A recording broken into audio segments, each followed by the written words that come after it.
buenas tardes, bienvenidos a Espacio Abierto Cieza. Hoy tiene la diferencia de estar con nosotros Lola Sánchez, eurodiputada de Podemos, y una de las mayores expertas, por no decir la mayor, por lo menos la más premiada en ese sentido, sobre el TTIP, que nos amenaza, por decirlo de alguna manera, ¿no? Muchísimas gracias, Lola, por estar con nosotros. Has venido hoy a un acto sobre el TTIP a Cieza y has tenido la deferencia de estar un poquito con nosotros para que te hagamos algunas preguntas. Gracias a vosotros. La primera, más bien personal, ¿qué tal te va en Estambul?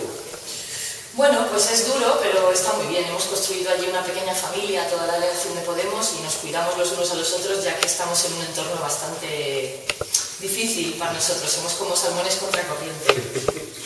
Bien, en ese sentido también, ¿cómo es la política en la Eurocámara?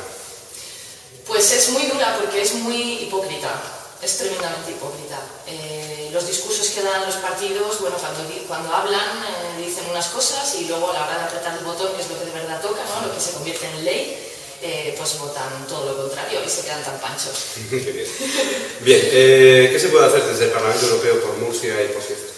Bueno, muchísimas cosas, muchísimas. Lo que pasa que, bueno, el Parlamento Europeo sí que es verdad que es una maquinaria burocrática brutal, que lo que intenta es hacer que te pierdas para empezar por los pasillos, que te pierdas pues con el tiempo que necesitas para llevar adelante burocráticamente, ¿no? En cuanto a papeles se refiere, cualquier iniciativa. Y luego también es muy difícil pues porque estamos en minoría y muchas veces pasa que iniciativas, que por muy buenas que sean y muy de sentido común, que vengan de nosotros, de la izquierda europea, automáticamente son rechazadas por la gran coalición. Entonces es bastante difícil, pero no imposible, porque muchas veces solamente con el acto de denunciar un caso, la Comisión Europea se pone a trabajar, y nos pasó con el aeropuerto de San Javier, que simplemente haciéndole una pregunta a la Comisión Europea fue como si levantáramos la perdiz, ¿no? Y se pusieron a investigar y bueno, pues ahí está el tema todavía por... Entonces, muchas cosas se pueden hacer por eso. Vamos a ver si hacemos algo con el Mar Menor y vamos a ver si protegemos la agricultura murciana del TTIP, entre otras cosas. Ya precisamente con tu respuesta me has dado pie a hacerte la que sería la última pregunta que te íbamos a hacer, pero bueno, la voy a pasar aquí. ¿Qué debería hacer un ciezano, una ciezana, un murciano, una murciana, si quiere plantear alguna problemática de forma individual o colectiva ante la Unión Europea, ante el Parlamento Europeo? Bueno, pues nosotros nos propusimos abrir las puertas y las ventanas de aquella institución, y una de las cosas que tenemos es una conexión muy directa y muy fluida con la sociedad civil, de manera que hay muchísimas reclamaciones que nos llegan a través de la oficina de Cartagena o de la página web que hemos abierto hace poco, donde cualquier ciudadano puede bueno, pues presentarnos allí su demanda, ¿no? Y nosotros pues la convertimos en una pregunta parlamentaria, o la convertimos en una pregunta a la Comisión Europea, o en una declaración escrita, o en lo que nosotros veamos que legislativamente puede tener una salida. Y ahora una pregunta que tiene una respuesta muy rápida, ¿no? ¿Qué es realmente el TTIP? ¿Qué es el TTIP? Bueno, pues es un golpe de Estado, porque Estado por las grandes corporaciones del mundo, los fondos de inversión, los bancos y muchos políticos que les sirven de lacayos. Eso es básicamente. ¿Cómo afecta el TTIP a la región de Murcia y a Cieza en particular? Bueno, es que la región de Murcia y Cieza, pues por ser un municipio eminentemente agrícola, la agricultura va a ser uno de los grandes focos dañados, uno de los grandes, de lo más dañado que puede traer el TTIP. Competir con la agricultura norteamericana es absolutamente imposible, es imposible. O sea, el tamaño medio de una producción norteamericana, agrícola o ganadera, es 13 veces mayor que la media europea. Allí no existen las producciones familiares o las cooperativas, son grandísimas empresas que incluso cotizan en bolsa. Los costos de producción no tienen nada que ver con lo que tenemos aquí, ni la forma de producción. Allí producen, bueno, pues están altamente mecanizados, utilizan productos que aquí están prohibidos utilizan muchísimos transgénicos, son producciones gigantes que tienen la capacidad de cambiar el precio de los alimentos a nivel mundial, ¿no? Por eso mismo de jugar en bolsa.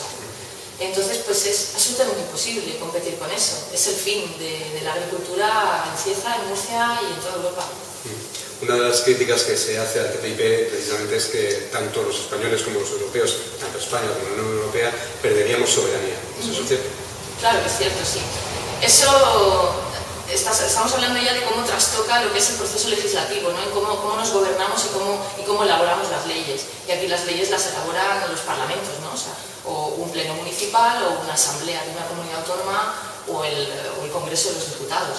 Entonces el TTIP establece un cortocircuito para que algunas leyes que ellos consideran que les perjudican, ¿no?, a la importación, a la exportación, etcétera, no puedan salir directamente. Es como una especie de tribunal de la Inquisición que le va a decir a los parlamentos democráticamente elegidos en qué dirección tienen que legislar. Entonces, bueno, pues eso es un vaciamiento de soberanía absoluto, ¿no? Porque podría llegar un momento en el que diese igual a quién votáramos, porque da igual el color político o la ideología política predominante en un parlamento, ya que tendría las manos atadas y tendría que obedecer a unos poderes que no sabemos muy bien de dónde vienen, ¿no? Puestos por boca de funcionarios que nadie ha votado y que obedecen a los lobbies. Eso lo vemos todos los días en el Parlamento. Entonces, en realidad, los ciudadanos perderíamos derechos. Todos. El derecho de ser ciudadano, ¿no?, que es bueno, el de elegir tu propio destino, ¿no?, el destino político de tu ciudad y de tu comunidad. Y en este sentido también una cuestión que a nosotros nos parece, por lo menos a nuestros espectadores, que son los que plantean estas preguntas, nos parece obvia hasta cierto punto, porque quizás lo que nos estás contando no es tan obvio. Una decisión de este calado, es decir, la firma de un tratado en el que se cede soberanía, se ceden derechos, ¿no debería ser ratificada por los pueblos europeos, cada pueblo, cada estado que referéndum? Claro que debería ser ratificado.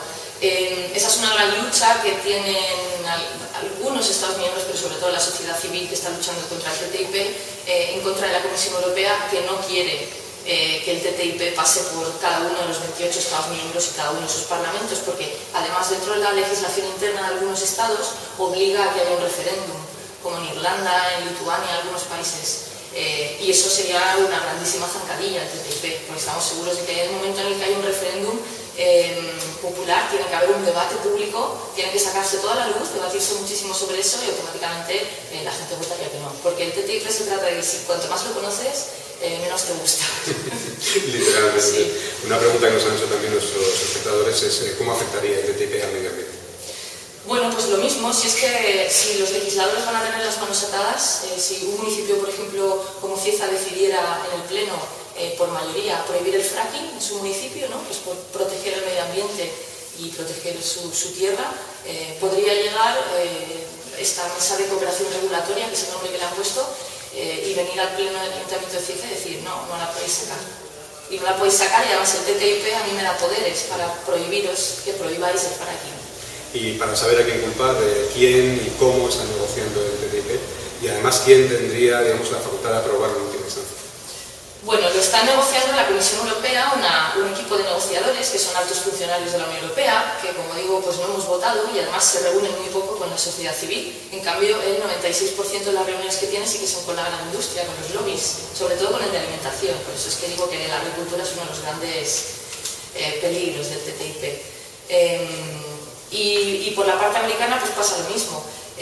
Al final es que hay muy poca transparencia y muy poca democracia, porque bueno, ya creo que sabe mucha gente que los eurodiputados nos hicieron el favor de dejarnos entrar a una sala de lectura que no tiene ventanas, que tienes que entrar sin móvil, sin lápiz, sin boli, sin nada, y donde durante 2 horas, acompañado de un funcionario en todo momento, bueno, pues te dejan leer algunas cosas, pero firmas un contrato de confidencialidad de manera que no puedes contar nada de lo que has leído ahí dentro. Así que solo sirve para quitar el sueño, ¿no?, al que lo ha leído. O sea, que es incluso legalmente arriesgado, ¿no?